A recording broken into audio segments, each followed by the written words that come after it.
جمعۃ المبارک کے دن قبولیت دعا کی ساعت کب آتی ہے؟ حضرت ابی بردہ ابن ابی موسیٰ راوی ہیں کہ میں نے اپنے والد مکرم حضرت موسیٰ سے سنا، وہ فرماتے تھے کہ میں نے سرتاج دو عالم صلی اللہ علیہ وآلہ وسلم کو جمعے کے دن کی ساعت قبولیت کے بارے میں فرماتے ہوئے سنا ہے کہ وہ ساعت خطبے کے لیے امام کے منبر پر بیٹھنے اور نماز پڑھی جانے تک کا درمیانی عرصہ ہے۔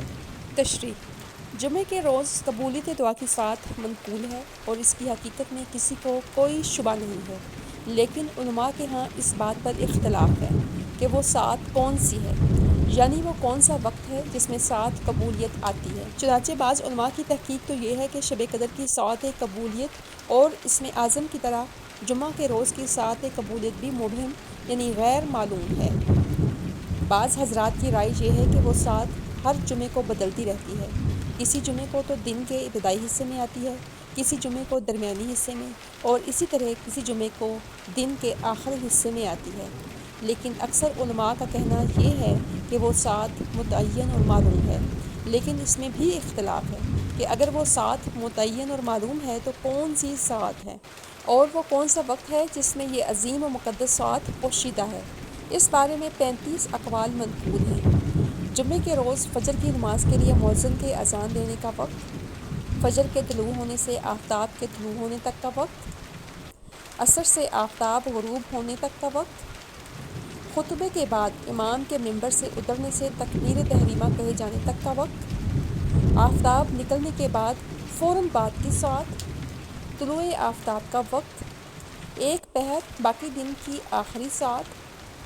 زوال شروع ہونے سے آدھا سایہ ہو جانے تک کا وقت، زوال شروع ہونے سے ایک ہاتھ سایہ آ جانے تک کا وقت، ایک بالشت آفتاب ڈھلنے کے بعد سے ایک ہاتھ آفتاب ڈھل جانے تک کا وقت، عین زوال کا وقت، جمعے کی نماز کے لیے مؤذن جب اذان کہے وہ وقت، زوال شروع ہونے سے نماز جمعہ سے فارغ ہونے تک کا وقت، زوال شروع ہونے سے امام کے نماز جمعہ سے فارغ ہونے تک کا وقت،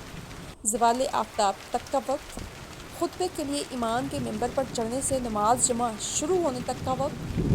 امام کے نماز جمعہ سے فارغ ہونے تک کا وقت، خطبے کے لیے امام کا منبر پر چڑھنے اور ادائیگی نماز کے درمیان کا وقت، اذان سے ادائیگی نماز کے درمیان کا وقت، امام کے منبر پر بیٹھنے سے نماز پوری ہو جانے تک کا وقت، خرید و فروخت کے حرام ہونے اور ان کے حلال ہونے تک کے درمیان کا وقت یعنی اذان کے وقت سے نماز جمعہ ختم ہو جانے تک،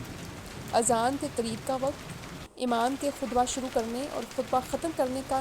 وقت یعنی خطبہ ختم کرنے تک کا وقت، خطبے کے لیے امام کے منبر پر چڑھنے اور خطبہ شروع کرنے کا درمیانی وقت، دونوں خطبوں کے درمیان امام کے منبر سے اترنے کا وقت، نماز کے لیے تکبیر شروع ہونے سے امام کے مصلی پر کھڑے ہونے تک کا وقت، خطبہ سے فراغت کے بعد امام کے منبر سے اترنے کا وقت،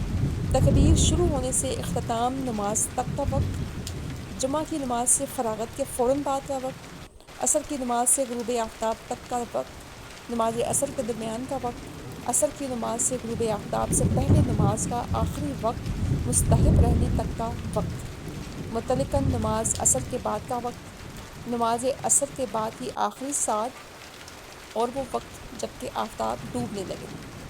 منقول ہے کہ حضرت علی کرم اللہ وجہہ، حضرت فاطمہ الزہرا اور تمام اہل بیت نبوت رضوان اللہ علیہم اجمعین اپنے خادموں کو متعین کرتے تھے کہ وہ ہر جمعے کے روز آخری گھڑی کا خیال رکھیں اور اس وقت سب کو یاد دلائیں تاکہ وہ سب اس گھڑی میں پروردگار کی عبادت، اس کے فکر اور اس سے دعا مانگنے میں مشغول ہو جائیں۔ یہاں جو حدیث نقل کی گئی ہے اس کے متعلق بلقینی سے پوچھا گیا کہ خطبے کے وقت دعا کیوں کر مانگی جائے، کیونکہ یہ حکم ہے کہ جب امام خطبہ پڑھ رہا ہو اس وقت خاموشی اختیار کی جائے۔ اس کے جواب میں انہوں نے فرمایا کہ دعا کے لیے تلفظ شرط نہیں ہے، بلکہ اپنے مقصود و مطلوب کا دل میں دھیان رکھنا کافی ہے، یعنی دعا کے لیے یہ ضروری نہیں ہے کہ دعا کے الفاظ زبان سے ادا کیے جائیں، بلکہ یہ بھی کافی ہے کہ دل ہی دل میں دعا مانگ دی جائے، اس طرح مقصود بھی حاصل ہو جائے گا اور خطبے کے وقت خاموش رہنے کے شرعی حکم کے خلاف بھی نہیں ہوگا۔ حضرت امام شافعی فرماتے ہیں کہ یہ بات مجھے معلوم ہوئی ہے کہ جمعے کی شب میں بھی مانگی جانے والی دعا قبول ہوتی ہے۔ تو یہ سے تمام باتیں تھیں جو کہ احادیث سے شامل ہیں، احادیث میں ہیں، اور بہت سارے علماء نے بتائی ہیں کہ یہ اوقات ہیں جس میں کہ دعا قبول ہوتی ہے۔ تو جہاں تک ایکسپیرینس ہے، تجربہ ہے ہمارا، اس میں جمعے کے دن کی آخری گھڑی یعنی کہ عصر کے نماز کے بعد، اور یا یوں کہہ لیں عصر سے لے کر مغرب تک کے درمیانی وقت ہے، جو عصر کی نماز کے سے لے کر مغرب کے ہونے تک کا وقت جو ہے، اس دوران مانگی جانے والی دعا قبول ہوئی ہے، اور یہ قبولیت کی زیادہ افضل گھڑی یہ ہے۔ تو جو ہماری لائف میں جو ہم نے مشاہدہ کیا ہے وہ یہ ہے کہ عصر سے لے کر مغرب تک کا جو درمیانی وقت ہے، اس میں قبولیت دعا کی گھڑی شامل ہے، لہٰذا اس وقت دن کے آخری حصے میں اس وقت کو ضرور بالضرور خیال رکھنا چاہیے، اور اس کو ضائع نہیں کرنا چاہیے، اس میں ضرور دعا کرنی چاہیے۔ وما علینا الا البلاغ المبین، اللہم صلی علی محمد وعلی آل محمد۔